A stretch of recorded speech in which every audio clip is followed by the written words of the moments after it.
Hi, I'm Janet from Chez Les Fleur podcast, and we are a podcast that talks to women in business. We talk to husbands and wives in business, partners in business, small business Canada, and around North America.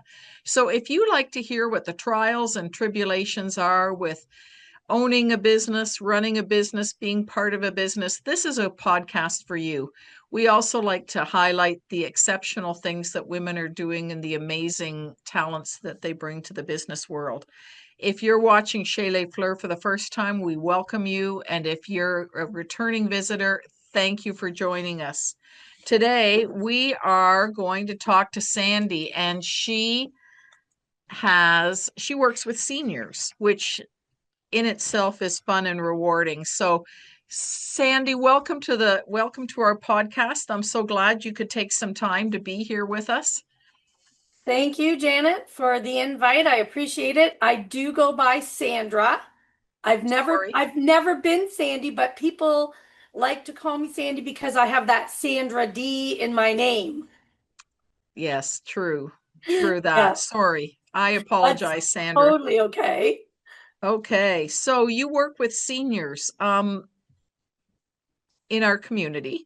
Yes, I do. How did you get to this? How did I get to this? Well, I think I've always been a person that likes people. I think that might have what has to do with that probably because I come from a family of 10. So I Oh, like yes. people.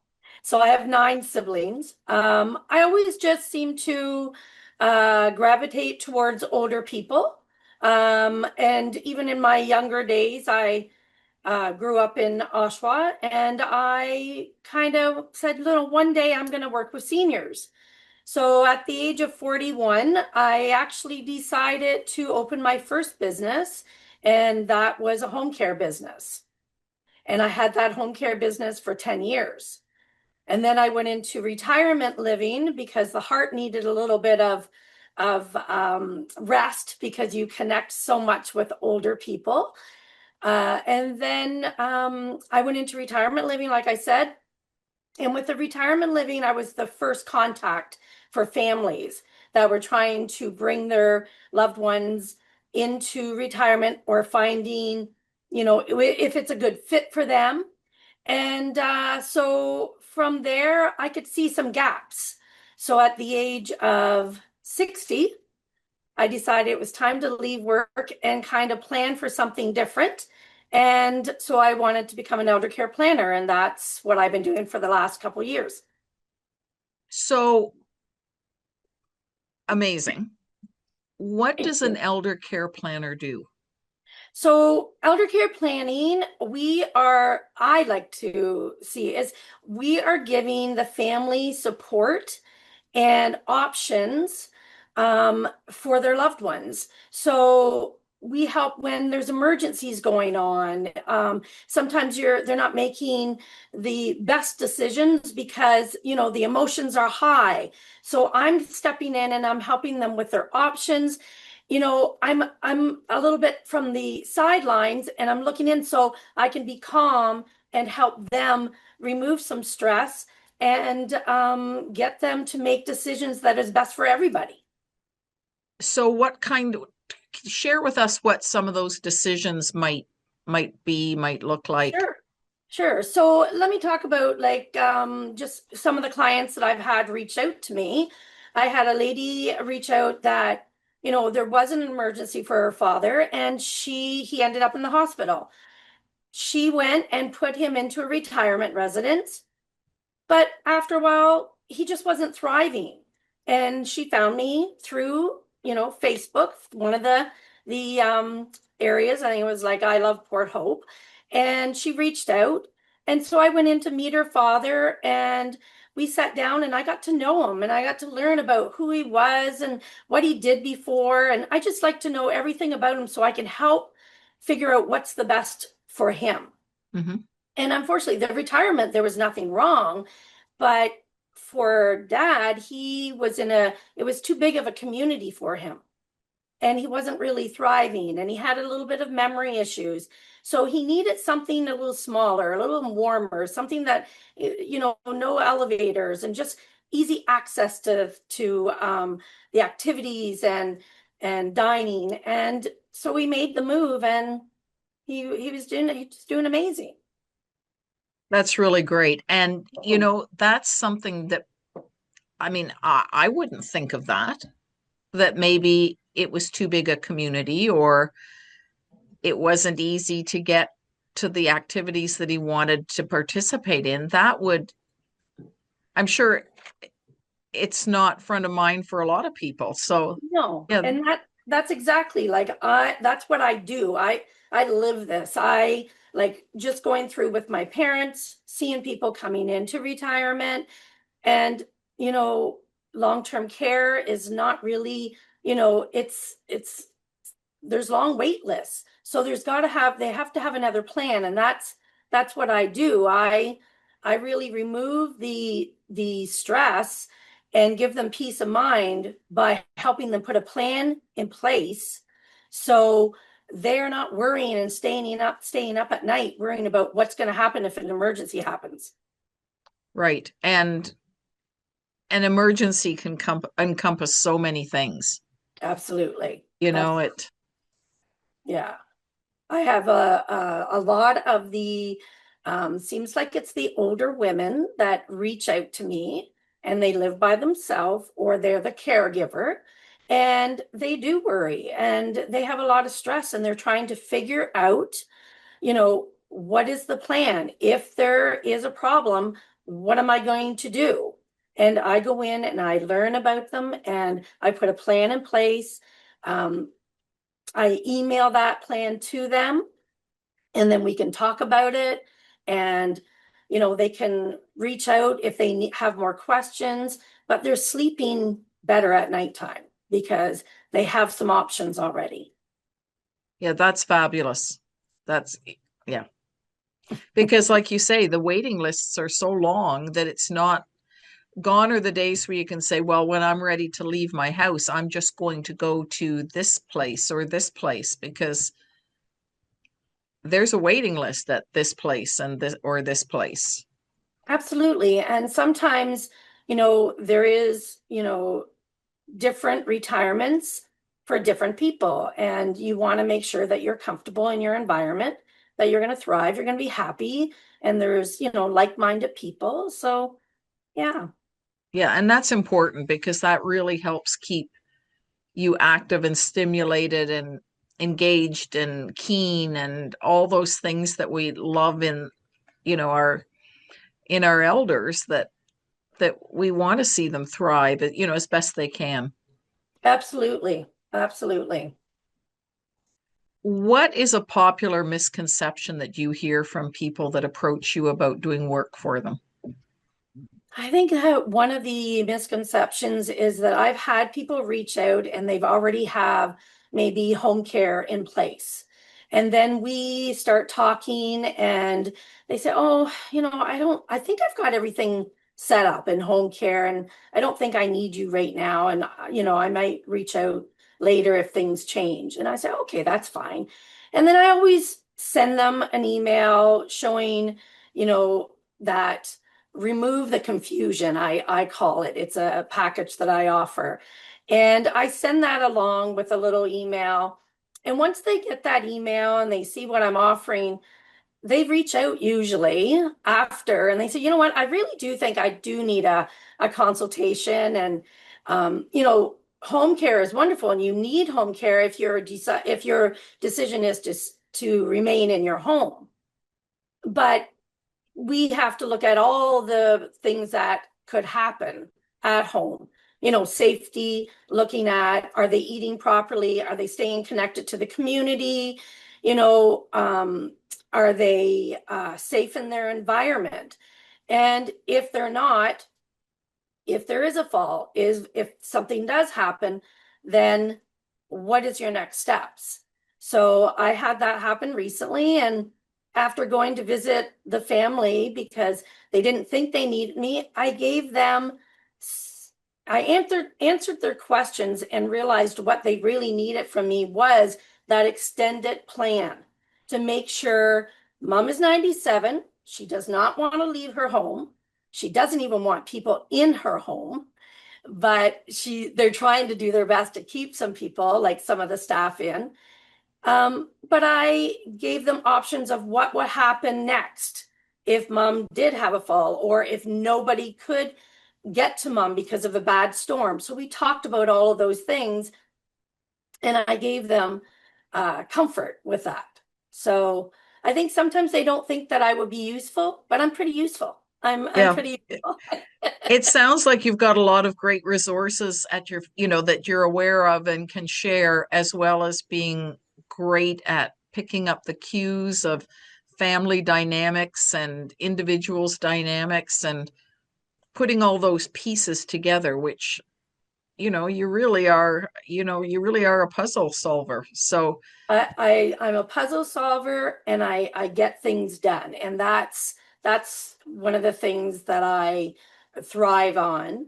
I mean, if you think about it, I've had my family alone with 9 siblings, and we were going through my mom and my dad trying to, all come together and get along because everybody has different thoughts of what should happen. You know, it can be challenging. So I guess I understand that. So I can help families work together and come out with a result that everybody's happy with. yeah, that's great. That's great. So in our current medical, healthcare, seniors community system, Mhm. if you could change one thing tomorrow that would make it better, what would you change? I think what I would like to see is that we pay more attention to the low income older adults, because low income, if you think of the expense of retirement, okay, some of them have that low income, but not a lot of the municipalities or cities really consider that retirement is an option when they may be living in a low income apartment, but they won't allow them to take that money to help access retirement living.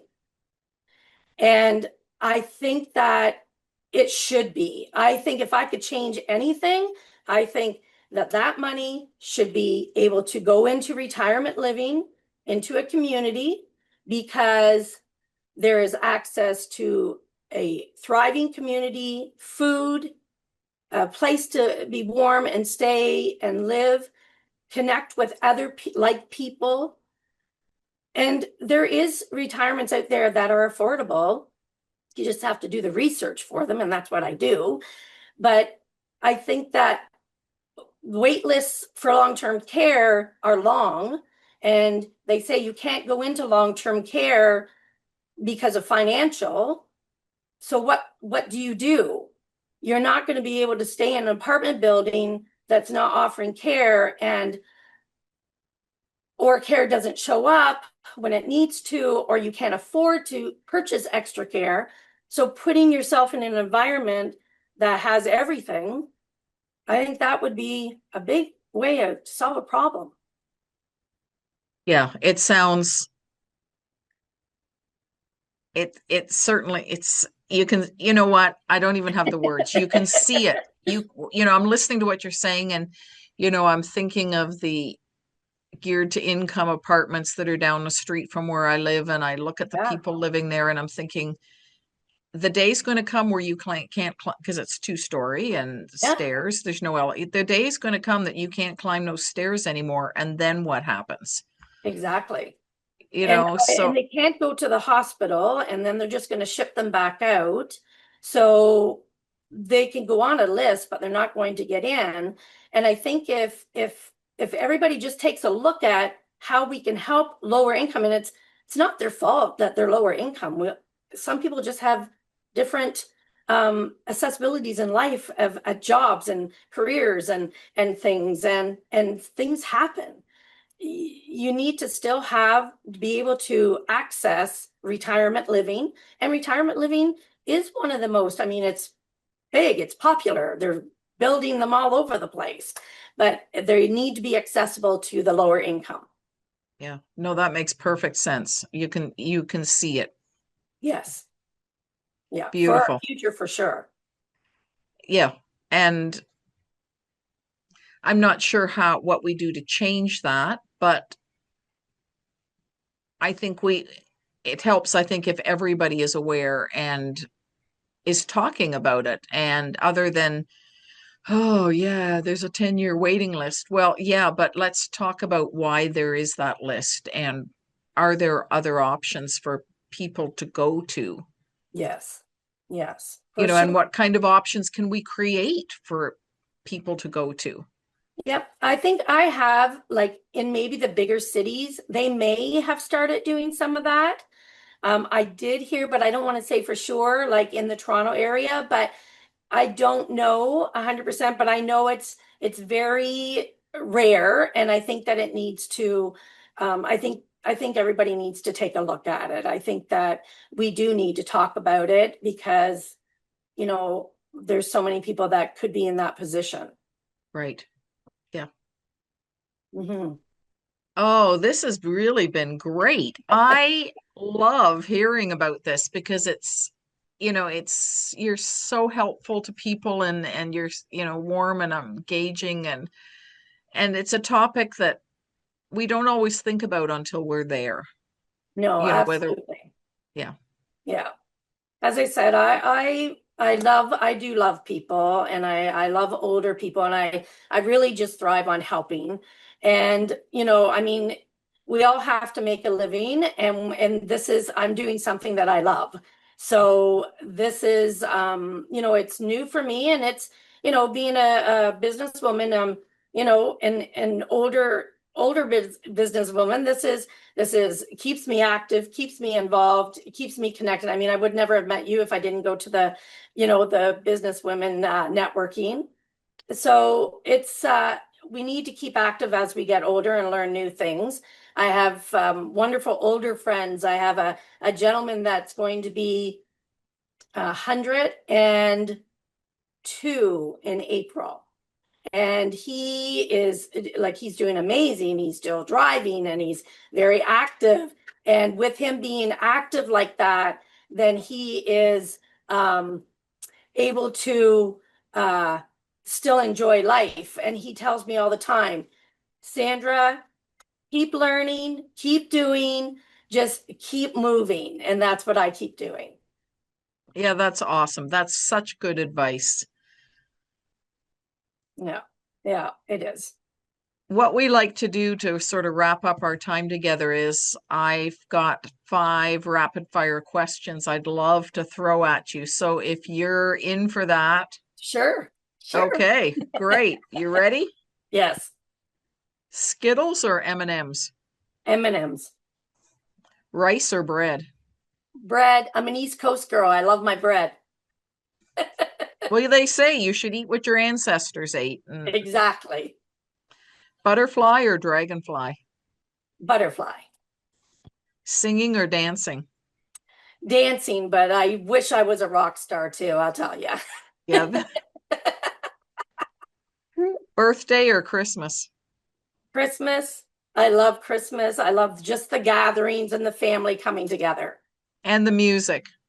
And the music for Some sure. of our best music is Christmas music. It is. And it's so warm. Yes, I'm getting ready for Yes. my grandsons in a couple of weeks, and they'll be here, and we're going to be celebrating, with Santa Claus Parade and the Capitol Theater and things. So it's very exciting. Yeah, it's great. And like you say, there's so many things to do and see and if you've got grandchildren then the magic's there For and sure. oh yeah. Yeah, it's so Yeah. good. Sandra, I really appreciate you taking time to be with us today. And what you're doing is fabulous. It's so needed.